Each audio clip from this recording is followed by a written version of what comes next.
UFC Noche is this weekend. Las peleas son fuego. Okay, the fights are fire. Actually, let me take that back. The main event is absolutely heat. Okay, the main event is fire. The rest of the card is más o menos. Okay, it's okay. There's a few fights in there, you know, the sneaky little good fights that are going to catch your eye, but nothing that's going to catch your eye like a Diego Lopes and John Silva matchup. Okay, potential number one contender series matchup. Anyways, we're going to be breaking down this card. As you can see, all the picks are already on your screen there for you. Everyone highlighted in red to the right side of the versus symbol is going to be my pick to win their fight. And I do have a favorite picks section. Those are just fighters that I really like going into their matchup. They're not necessarily locks, but they're picks and fighters that I just favor heavily and I really like going into their specific matchup and fight this week. Let's get right into breaking down this sucker. Diego Lopes versus Jean Silva. I just see Jean Silva winning this fight pretty dominantly on the feet. I don't see Diego Lopes taking this fight down. As phenomenal as Diego Lopes' world-class jiu-jitsu is, and as good as his striking is, I don't think it's going to be good enough to beat a guy like Jean Silva. You have to have some pretty good wrestling, at least not pretty good, but pretty decent wrestling to be able to take a guy like Jean Silva down. And his wrestling takedown defense specifically has been very good. The trips and stuff, I think he's still a little bit more susceptible to. So if Diego Lopes comes in here and trips him up or gets some sneaky, you know, body lock trip or whatever the case may be, he could absolutely take this fight to the ground and use his jiu-jitsu and win a round, potentially even submit Jean Silva if he gets him in a vulnerable enough position, but I just don't see that happening. How I envision this fight happening is Jean Silva going in there, being the quicker, faster, more powerful striker, and just touching Diego Lopes up for at least the first 3, maybe 4 rounds. I could see him kind of take the foot off the gas if Diego Lopes' chin holds up through, you know, 3 or 4 rounds. Jean Silva's like, what in the world is this guy made of? You know, slows down a little bit in that 5th round. It's first 5th round. But aside from that, I mean, I don't see Diego Lopes coming in here and out wrestling him. I don't see Diego Lopes submitting him unless, you know, the weird body lock trip or something like that happens. And I think Jean Silva's he's just going to dominate the striking. Okay, Diego Lopes, he has pretty good boxing and he has a phenomenal chin. But to have a phenomenal chin means you are getting touched up and hit by big shots. And that's not a good thing when you're going up against a guy like Jean Silva. Give me Jean Silva to ultimately win this fight, either late 4th or 5th round TKO. But I do think Diego Lopes is going to be tough enough to survive to a decision, especially a UFC Noche. Give me Jean Silva to win this fight via decision as my most confident, you know, approach to this fight. Rob Font versus David Martinez. Give me David Martinez to win this fight. I think he's going to be obviously the much younger fighter, but the quicker fighter. I think he's going to have a little bit more pep and pace in his step. I think he's going to be just more, not necessarily, I already said quicker, but like quicker in the boxing, okay? His combos are going to be a little bit quicker. They're going to be touching Rob Font, you know, before Rob Font can lay any sort of devastating damage on David Martinez. And I think if Rob Font tries to grapple David Martinez, he is more than capable of staying safe and keeping the fight on the feet, where I think he's just going to have a slight advantage. You know, Rob Font is savvy. He's a veteran. He can pull out, you know, the little move out of his back pocket and throw David Martinez off, just like he did with Jean Matsumoto. But I don't think that's going to happen. I think David Martinez is going to be sound in this fight. I think he knows the opportunity that he's getting here, and I think he's going to capitalize fully on it. I think he's going to go in there, put the pressure, the pace on Rob Font, not necessarily let him breathe, not allow Rob Font to get his offense off. And by the time he's able to, I think it'll be too late. I could see David Martinez drop around, but I don't think he's going to be dropping this fight. And I could even see him potentially finishing Rob Font late. But that's a conversation to talk about in a little bit more of a long shot. I'm going to take David Martinez to win this fight via decision. I know I took the last 2 fights via decision, but you got to give it to Rob Font and Diego Lopes. These guys have very good chins. They are tough MFers in the UFC game, okay? I don't see these guys having that much success finishing them. You know what I mean? And Jean Silva and David Martinez are both phenomenal boxers. They got good power, but they're going up against some gritty fighters, okay? Give me David Martinez to win this fight via decision. Rafa Garcia and Jared Gordon. This fight is pretty simple. As long as Jared Gordon can keep it on the feet, he will be the better boxer. He will be the more technical striker. He will have the advantage. And Rafa Garcia is not going to be able to take this fight to the ground unless Jared Gordon makes some silly mistake, gives up some silly body lock, triangle trip, whatever you want to call it, okay? Allows Rafa to win this fight. As long as Jared Gordon doesn't allow Rafa to win this fight, Jared Gordon will win this fight. And I can see him win this fight via TKO. Rafa, I think once he gets hit with a few big bombs from Jared Gordon, is not going to like it. And I could see him kind of wilting toward the end. You know, Jared Gordon hits pretty freaking hard. Give me Jared Gordon via TKO. Dustin Stoltzfus versus Kelvin Gastelum. Let me just say I'm taking Kelvin, but this is not a finalized pick. You do not know if Kelvin Gastelum is going to win his fight until he beats the scale, okay? Until he wins his fight with his weight, with the scale, with the food. You can't be confident in Kelvin Gastelum to win his UFC fight. Dustin Stoltzfus, he's chinny. He has a little bit of power, but I don't think it's going to be enough to finish a guy like Kelvin Gastelum. And I could see Kelvin landing some big shots on Dustin. Not necessarily enough to knock him out.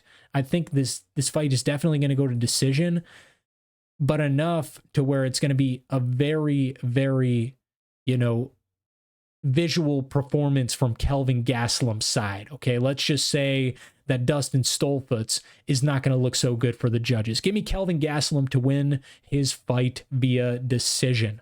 Diego Ferreira versus Alexander Hernandez. I'm taking Alexander Hernandez solely because I think he's going to have the slight wrestling and grappling advantage. And when you got guys like this that have power in their hands, that are going to strike, that are going to go to war and brawl, you're going to want to take the guy with a slight edge. And that's not knocking Diego Ferreira, but I just think Alex moves a little bit quicker. Now, is he the more technical fighter? Is he the more game plan heavy, approach the fight how you're supposed to, how you've game planned for the past couple weeks, don't make the dumb mistakes that you have made prior to kind of fighter? No, absolutely not. Alexander Hernandez is going to throw a few chances to Diego Ferreira to finish this fight, to potentially win this fight. I just don't think Diego Ferreira is at that point in his career where he's going to be able to take that opportunity and run with it. Alexander Hernandez, whether you want to admit it or not, is not necessarily an easy guy to finish. He has been finished before, but he's not necessarily a very easy guy to finish unless he gasses out. And I don't think that'll be the case against Diego Ferreira. I don't think Diego Ferreira is going to have much better, if better, cardio than Alexander Hernandez. I just see Hernandez going in there, putting the pressure on him, taking him down, drowning him, landing some nasty ground and pound, and ultimately winning this fight via TKO. Give me Alexander Hernandez by TKO. Santiago Luna and Quang Lee. I'm taking Quang Lee. I was a little bit more confident at the beginning of the week, but the more I looked into Santiago Luna, he might be the real deal. He might honestly be the real deal low-key. But Quang Lee is battle-tested. He has gone through, he's faced savvy veterans, he's faced good up-and-comers. Quang Lee, like I said, is battle-tested, and Santiago Luna is not. He's super young. He's been dominating the regional scene, but that doesn't necessarily always translate over to getting a win in your first UFC fight. I mean, we've seen it numerous times, and I think he's like 21 or 22. I mean, he's so young. Maybe if he was a little bit more established in his career, I would take him. But I just think Quang Lee is going to go in there. He's going to be able to put some savvy moves in the octagon, take the fight where he needs the fight to be, and ultimately win a very close, very, very, very, very, very close decision against Santiago Luna. But I'm excited to see what Santiago Luna has in store. And if he wins this fight, I would not be mad at all. Give me Quang Lee by decision. Jose Medina and Dusko Todorovic. I will put this here. I've said it before. I said it in this breakdown. if you have a chin, if you are known for having a good chin, you are getting tagged a lot. You are eating big shots. You are getting hit with bombs. That is not a good combo against a guy like Dusko Todorovic. And as much as I hate to take him as this big of a favorite, especially against a guy like Jose Medina, who I've already said has a chin, I'm going to have to take him. Jose Medina has not shown me anything that would lead me to picking him to win against Dusko Todorovic. Jose Medina just has a really good chin, and he has some decent boxing, but like I said, it's not going to be enough to beat Dusko. Give me Dusko to ultimately win this fight via either late third round TKO, if he puts the pressure and the pace on him heavy in that second and that third round, kind of conserves himself in the first. But something is telling me that Jose Medina is going to keep him on his back foot. He's going to be eating a lot of shots, but he's also going to be pressuring Dusko just enough to where Dusko's not going to be able to land a devastating fight-ending shot. It almost makes me want to pick this fight via decision, but I know I'm going to be an idiot for picking this via decision because I just think Dusko's going to go in there and just touch up Medina and just ultimately knock him out. I think at least in the second round, if not the first, the second round. Yeah, screw it. Give me Dusko Todorovic to win this fight via KO/TKO. Claudio Puelles versus Joaquim Silva. Another fight where you got a very phenomenal grappler that is going to have a little bit of a tough time, I think, in my opinion, taking this fight to the ground. Joaquim Silva is a pretty good grappler himself, and, he may not have the best takedown defense, but I think it's going to be good enough to keep the fight on the feet against a guy like Claudio Puelles, who I don't think has that good of takedowns, if any, man. I mean, he's got some decent trips. He has really, really good jiu-jitsu. He is absolutely live in that first round if he gets this fight somehow to the ground, snags it. He doesn't even need a dominant position, honestly. He doesn't really even need a super dominant position. He can find subs, from just about anywhere, but I don't think he's going to do that. I could almost see him like not winning that first round and then slowing down in that second round and just giving up the fight right then and there. In that third round, good luck, bro. You're not getting a submission. He's already going to be gassed. Give me Joaquim Silva to win this fight. I think he could even knock Claudio out, but Claudio kind of has a chin too. It's weird. He kind of has a chin.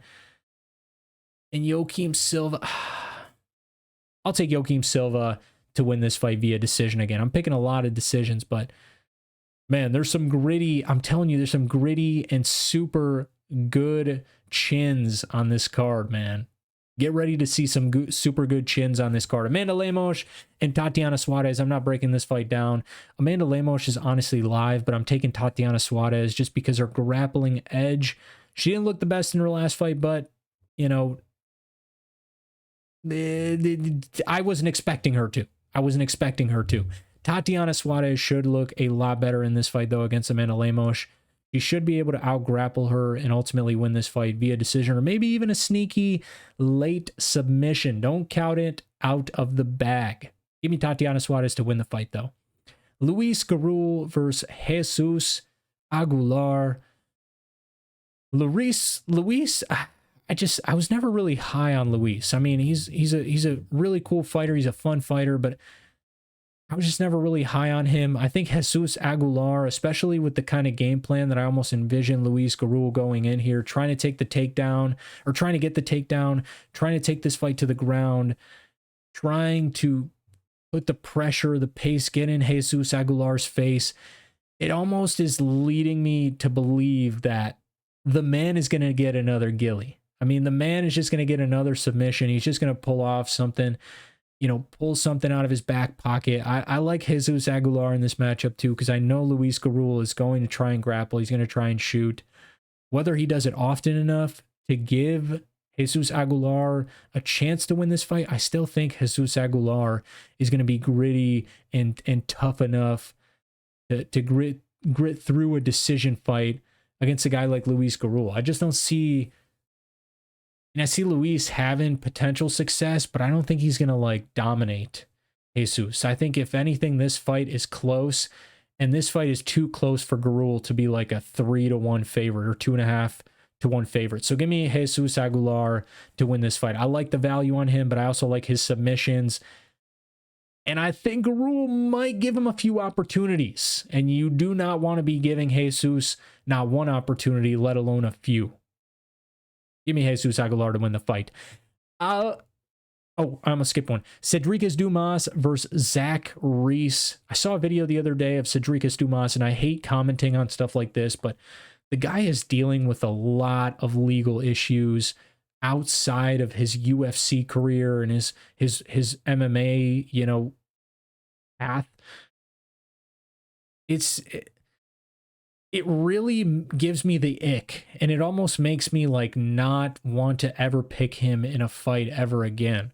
I mean, let's not, Sedriques Dumas is not like 21, 22 years old. He's a teen, he's getting in trouble, but he has a few years to put in the work and bound. Sedriques Dumas is like 29 or 30. I mean, the guy is in his prime. And Sedriques Dumas, I mean, dude, he's talented. He has the potential to be really, really good. Champion level, absolutely not. But I feel like he could almost like sift through and kind of touch the rankings a little bit. Maybe even reach that top 5 if you really put in the work, really put in the grind, really got his head right. It's just unfortunate because he's always getting into trouble. He's always getting into trouble. I mean, every other month it almost seems like he's getting into trouble. And unfortunately, he's had a past history of it. It just doesn't give me any confidence, especially against a guy like Reese, who has really, really, really good finishing ability in this fight. Give me Reese to win this fight, probably in the second round, and TKO submission. I mean, both of those are up for grabs. I think it could go either way. I like Reese to win this fight via finish. I'm just going to call it via finish. Alden Correa versus Alessandro Costa. Another fight that, weirdly enough, I don't think Alden should be as big of an underdog as he is, but I get it. I mean, he's coming in short notice. He's coming in UFC debut. Not really tested against a guy who has been tested against the best flyweights in the world, Alessandro Costa. He may not be the best winner, but he is a phenomenal UFC fighter. I got to go Alessandro Costa. I think the experience is going to do wonders for Alessandro Costa. I think he's going to be a little bit quicker in his step. He may not be the better grappler, but I think he has a pretty good chance of keeping this fight on the feet and doing just a little bit more damage, landing some bigger shots, and not letting the spotlight get to him. Like I said, like I talked about it a little bit earlier, these guys that are coming in here that don't have any UFC fights, they get nervous, man. It's their first one. They don't want to mess up. They don't want to screw anything up. They don't necessarily follow the game plan as well as they initially would have thought they did or thought they would have. It's always a hit or miss. And Alessandro Costa, I mean, he's too good to be losing. Unless this guy's like the next crazy big flyweight, he's too good to be losing against an up-and-comer like that. Like maybe the bottom of the barrel flyweight division. And I know Alessandro Costa isn't that high up in the rankings, but I mean, he's been ranked before and he has some decent wins. And like I said, he's faced good competition. I don't see Alden winning this fight. Give me Alessandro Costa to win it via decision. Rendon versus Alice Pereira. I don't want to break this fight down either because I'd be capping if I told you I knew what was going on and who was going to win. I just like Alice Pereira because she looks like the next big thing, supposedly. According to basically everyone on X and Reddit and YouTube and this and that. I mean, her last name is Pereira, for crying out loud. So I'm going to take her. I'm going to take her to win the fight. And then Rodrigo versus Daniil Danchenko. Oh my God, why did I take so long to get that out? I'm taking Daniil. I really like Daniil. Rodrigo is really good too, and he's tough, and both these guys have good cardio. Both of these guys have fight-ending power. They both have really good stand-up, but I just think Daniil is going to be a little bit quicker. He's going to have a little bit more power, and Daniil is another one of those guys where he just has some absolutely phenomenal just physical talent, bro. I mean, the guy is so strong. He's so quick. He may not be the most technical fighter. He may not be the prettiest fighter, but he always finds a way to get the job done. I'm taking Daniil Donchenko. I'm taking Daniil Donchenko. Almost sounds like a freaking tongue twister in one word. To win this fight, I think it's going to go to decision. I mean, Rodrigo is pretty tough too. He's been cracked a few times on the Ultimate Fighter. Daniil has too, though. I mean, these guys are fighting for the UFC contract, man. They're fighting. They're putting everything on the line. I think Daniil is going to win this fight via decision. Give me Daniil Donchenko to win this fight via decision. Guys, just one quick roundup on the favorite picks. Jean Silva, like I said, I mean, the boxing is not even going to be close. The stand-up is not even going to be close. And that's not knocking Diego Lopez's stand-up. That's just saying how good Jean Silva's really is. I'm taking Jean Silva. I just think he's going to be more dominant where the fight is going to take place more often over the course of the 25 minutes or however long it lasts. It's going to stay standing, and Jean Silva is quicker, he's stronger, he's the better striker. Maybe Diego Lopes has him on like leg kicks, and if Lopes comes in with a leg kick heavy kind of game plan, that kind of makes me a little bit worried, but I don't see it happening. I just don't see it happening. Give me Jean Silva to pretty confidently win the #1 contender spot, or the #1 contender fight, you know, according to a lot of people. David Martinez, I also like. I think Rob Font is past his best days. I think he's even past his good days. I think the bad days are unfortunately going to start to come for Rob Font. And David Martinez, he's going to be hungry. UFC Noche, he's taking this fight, not necessarily on too short notice, but he is taking it on short notice, which concerns me a little bit. I mean, David Martinez has a really good cardio. He's got very solid grappling, very solid wrestling, very solid grappling, but his striking, I think, is just what's going to shine in this matchup. I just see him touching up Rob Font, out striking him, putting some gnarly combos on him, doing heavy damage, and winning this fight. I don't think it's going to be close. I think he's going to win a unanimous decision, 29-28. Maybe sneak a round in for Rob Font because he out-savvies it with his veteran skills. But yeah, give me David Martinez. I'm pretty confident in it too. And he's an underdog. What more can you ask for? I mean, you get value and you get a very good up-and-coming fighter in David Martinez, who's going to fight for your money. You know, Jean Matsumoto is not a finisher like David Martinez. David Martinez is a finisher. And last but not least, Jared Gordon. Like I said, Rafa Garcia, he's not going to get this fight to the ground. And if he doesn't get this fight to the ground, which he's not going to get it to the ground, he's not going to win. Jared Gordon is more than capable of keeping this fight on the feet, especially against Rafa Garcia, who, like I said, doesn't really have the wrestling to take it where he wants to take it. You know, if Rafa Garcia gets off any sort of grappling, then may I shut up, and I am cooked for picking Jared Gordon. But I don't think it's going to get to the ground. I think I could honestly see Jared Gordon TKOing Rafa. Maybe not necessarily early on, but that second, third round rolls around. Rafa's going to start to gas, failed takedown attempts. He's going to start to wear the damage that Jared Gordon put on his face. And that is not going to be a good combo in that third round, and especially not on the judges' scorecards if it gets there. Give me Jared Gordon to pretty confidently win the fight. Guys, tune in to the live stream this Saturday, 3 p.m. I will be live for all of the fights. I'm super excited, especially for that first fight, for the main event. This is going to be a very good, very underrated card, in my opinion, and I'm looking forward to it, man. I'll see you guys Saturday. Thank you so much for watching the video. Drop a like, subscribe if you're new, leave a comment if you disagree with any of the fights, and I will catch you guys next time.